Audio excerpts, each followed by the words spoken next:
Você está ligado no Agenda Econômica da TV Senado. Dispor de um bom sistema de planejamento e de orçamento é fundamental para o bom desempenho do setor público, principalmente para um país do porte do Brasil, hoje a 7ª economia do mundo. As peças básicas desse sistema de planejamento e de orçamento são formadas pelo Plano Plurianual, PPA, pela Lei de Diretrizes Orçamentárias, a LDO, e por uma Lei Orçamentária Anual, a LOA. Para conhecer melhor como funciona esse sistema orçamentário federal, o Agenda Econômica de hoje vai conversar com o secretário adjunto de Orçamento Federal, ASOF, do Ministério do Planejamento, Bruno César Grossi, tomando como base desta conversa o projeto de lei orçamentária anual para 2012, que se encontra em exame no Congresso Nacional. Participa dessa entrevista o jornalista Davi Meric. Doutor Bruno, muito obrigado pela sua presença nos estúdios da TV Senado. Eu que agradeço. Eu queria começar um pouquinho essa nossa conversa com um pouco de história, né? Desde quando o Brasil dispõe de um sistema orçamentário e como é que esse sistema orçamentário está organizado no país? Bom, na verdade, desde as primeiras constituições que o Brasil tem, você já tem menção ao sistema orçamentário, a necessidade de organizar e de encaminhar também, contando com a participação do parlamento, né, na organização e na votação de um orçamento público. Né? Na medida, então, que você evolui nos anos, você passa a contar com alguma estrutura governamental nesse sentido para dispor, para tratar do tema de orçamento. Mas, de fato, em 1994 é que é o grande marco, tá, da criação do sistema de planejamento e orçamento federal. Né? Então, de 94 para cá, esse sistema foi se estruturando, né? E hoje nós contamos basicamente com 3 níveis de atuação de órgãos nesse sistema de planejamento e orçamento federal. O primeiro nível, que é o órgão central, que é o Ministério do Planejamento, Orçamento e Gestão, né? É o órgão central dessa área de planejamento e orçamento. Ele conta com os ministérios setoriais, que nós chamamos de órgãos setoriais de planejamento e orçamento. Né? Nesses órgãos você tem uma estrutura dedicada a essa parte de planejamento e orçamento, né? Que a gente costuma chamar de SPOA, né? Que é uma subsecretaria de planejamento, orçamento e administração. Isso costuma variar um pouquinho de um órgão para o outro, alguns chamam de diretoria executiva, outros de alguma estrutura, mas basicamente você tem necessariamente em cada ministério uma área dedicada a planejamento e orçamento. Quer dizer, e essas áreas, elas têm alguma ligação com a ASOF, como está o planejamento? Tem sim. Essas áreas têm unidades específicas que conversam diretamente com a Secretaria de Orçamento Federal, a ASOF, e também com a Secretaria de Planejamento e Investimentos Estratégicos, a SPI, que é uma outra secretaria do Ministério do Planejamento. Então, a ASOF cuidando da parte do orçamento fiscal e da Seguridade Social, e a SPI cuidando do PPA, do Plano Plurianual. Nós contamos ainda, dentro do Ministério do Planejamento, com um departamento específico, o DEST, que é o Departamento de Controle e Acompanhamento das Empresas Estatais. Então, ele cuida das empresas estatais, aquelas ditas independentes. Só para fazer um exemplo, nós estamos falando das empresas estatais independentes, Petrobras, Eletrobras e por aí vai. Né? Então, nós temos essas 3 estruturas básicas do Ministério do Planejamento que cuidam o orçamento fiscal e seguridade, a parte do PPA e das empresas estatais. Essa estrutura, ela é de alguma forma espelhada nos ministérios também. Então você tem área específica no ministério, coordenações específicas que cuidam de orçamento, de planejamento e também do acompanhamento dessas empresas estatais independentes. Então você tem essa estrutura em cada ministério, em cada órgão, que chamamos de órgãos setoriais. Mas esclarece uma dúvida. Claro. Quando o senhor fala em empresas estatais, quer dizer, não é o orçamento da empresa estatal, mas a Petrobras, ela tem lá o orçamento dela como empresa. Perfeito. Isso aí é o orçamento do que é que a União vai mover de recursos para a Petrobras como acionista majoritário, é isso? Isso é muito bom distinguir, Lival, porque é o seguinte, o que nós estamos falando aqui, há uma distinção entre empresa estatal dependente e uma empresa estatal independente. A empresa estatal dependente é aquela que depende do Tesouro Nacional para o seu custeio, né, a compra de material de consumo, papel, alguns exemplos. Diárias, passagens de empresas. Nós podemos falar aqui da Indústria Nuclear do Brasil, a NB, a Nuclep, dependente, a Nuclep, a Nuclebras Equipamentos Pesados, dependente. Né? Então, algumas empresas, a Embrapa, uma empresa brasileira de pesquisa agropecuária, é uma empresa dependente. Por que ela é dependente? Porque ela depende do recurso do Tesouro Nacional para pagar a sua folha de pessoal, seu custeio, material de consumo, diária, passagem, luz, telefone, e também para pagar os seus investimentos. Essa é uma empresa estatal dependente. Ao outro lado, nós temos as empresas estatais independentes. Por que independentes? Porque elas só precisam do Tesouro Nacional para cobrir os seus investimentos. Então, por isso que também é chamado de orçamento de investimentos, porque o Tesouro só participa de investimentos para essas empresas. Petrobras, Eletrobras, né, o Serpro, por exemplo. Então, nós temos essas empresas onde o Tesouro aporta apenas o recurso necessário para o investimento. A empresa, com recursos próprios, através de geração própria de recursos, de venda de serviços, né, venda de produtos, ela cobre a sua folha de pessoal e o seu custeio. Mas o investimento a União participa de alguma maneira. Essas empresas, então, são ditas independentes.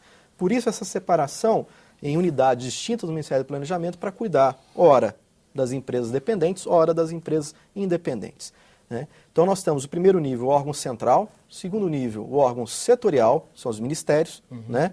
E logo abaixo nós temos, depois dos órgãos setoriais, as unidades orçamentárias, né? Que são propriamente onde a política de fato acontece. Né? Então, pega o Ministério da Fazenda, por exemplo. O Ministério da Fazenda, o órgão setorial do Ministério da Fazenda, é o próprio Ministério, a cúpula do Ministério, né? E logo abaixo nós temos as unidades orçamentárias. Uma unidade orçamentária do Ministério da Fazenda, por exemplo, é o Banco Central.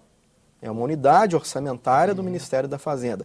A SUSEP, a superintendência, né, que administra a questão dos seguros, também é do mercado de seguros. É uma unidade orçamentária do Ministério da Fazenda. Então, seria a ponta desse sistema que está organizado. Um órgão central, um órgão setorial e uma unidade orçamentária. E na unidade orçamentária também existe uma parte que cuida de planejamento e uma parte que cuida de orçamento também. Professor, uma rápida passagem histórica. O senhor disse que o sistema atual de orçamento foi montado em 1994. Antes disso, vamos ficar só na República, vamos sair do Império. Certo. A coisa era tocada na base do improviso, era na galega.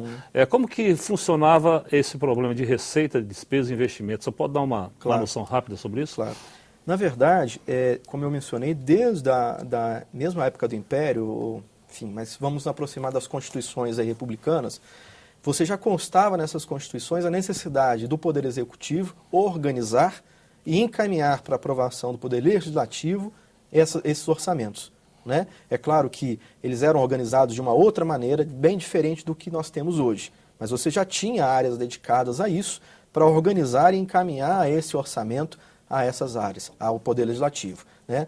Eram, obviamente, antes centralizadas no Ministério da Fazenda, né? Com a evolução você teve o DASP, com o surgimento do DASP, então você teve estruturas sendo criadas na Presidência da República. Muitos dos senhores conhecem a CEPLAN, que foi, muita gente ainda tem em mente esse nome, CEPLAN, que era vinculada à Presidência da República, que era a Secretaria de Planejamento, vinculada à Presidência da República, que cuidava do planejamento, cuidava do orçamento também. Então você tinha estruturas dedicadas. Por que 94, então, é um marco nessa situação? Porque, na verdade, em 94 cria-se um sistema, né, organizado, de forma a você ter a mesma estrutura no órgão central, que cuidaria disso, e ter também essas estruturas nos órgãos setoriais, nos órgãos que se dedicam àquela política. Ora, anteriormente você tinha órgãos centrais, mas os órgãos setoriais não eram necessariamente organizados dessa maneira.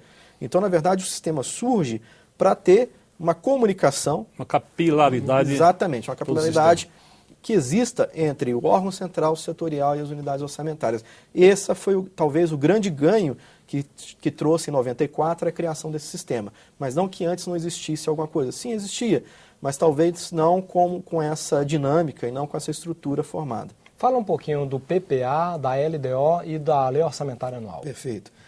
São três instrumentos consagrados pela Constituição de 88, né, que organizam, de alguma forma, a maneira como o governo, como o Estado, né, propõe a aplicação dos seus recursos, seja para médio, né, ou para um curto prazo. Então, o primeiro instrumento que a Constituição traz é o Plano Plurianual, o PPA, né, que traz um planejamento de médio prazo para 4 anos, e esse planejamento de 4 anos ele vai vigorar desde o segundo ano do mandato do presidente até o primeiro ano do mandato do presidente subsequente. Por que essa intenção de cruzar mandatos? Né? Exatamente, para garantir a continuidade. Então você dá o tempo do presidente que chega, no primeiro ano do seu mandato, de organizar suas prioridades, de organizar a forma como ele entende que esse planejamento vai ser estruturado, para que então ele possa fazer isso no primeiro ano, encaminhando então ao Poder Legislativo. Né? O PPA, então, ele é um instrumento de 4 anos, tá certo? Que vai ser encaminhado... E só de investimentos? Não, o PPA ele traz despesas de investimentos, essa talvez seja a maior, maior foco dele, mas ele também tem que garantir as despesas de caráter continuado necessárias a esses investimentos.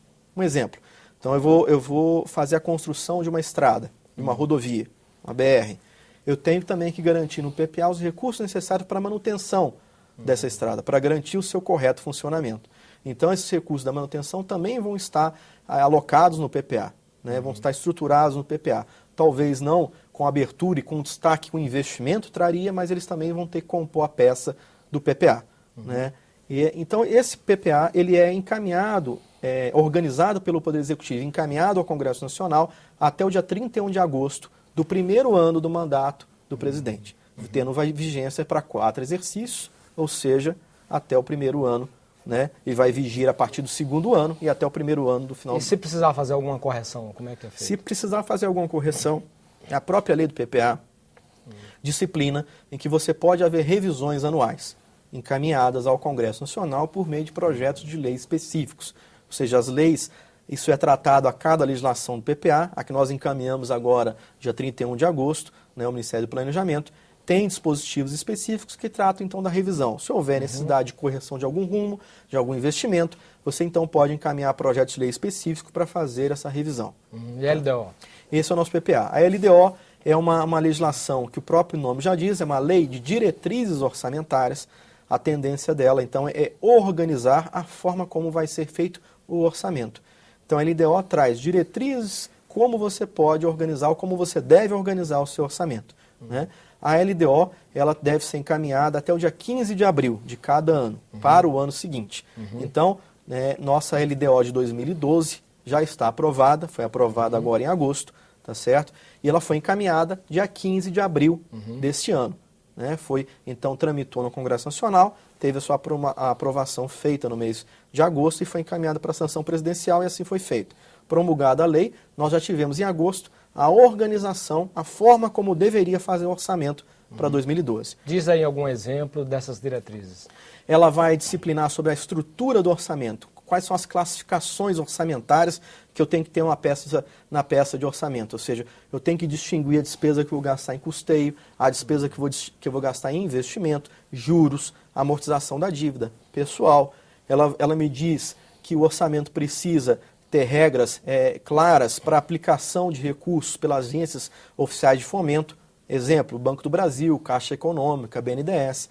Ela traz também requisitos necessários para o encaminhamento de alterações do orçamento, ou seja, a lei orçamentária sendo aprovada, como é que eu posso alterar essa lei? Então ela traz algumas diretrizes para essa alteração. Né? Então, basicamente, ela vai versar sobre prioridades e metas de administração pública, né? Em consonância com o PPA, já visto que o PPA fez isso para 4 anos, a LDO traduz isso para um único exercício, né? Para o próximo ano, as metas e prioridades, né? E dá toda essa organização do orçamento. Sim.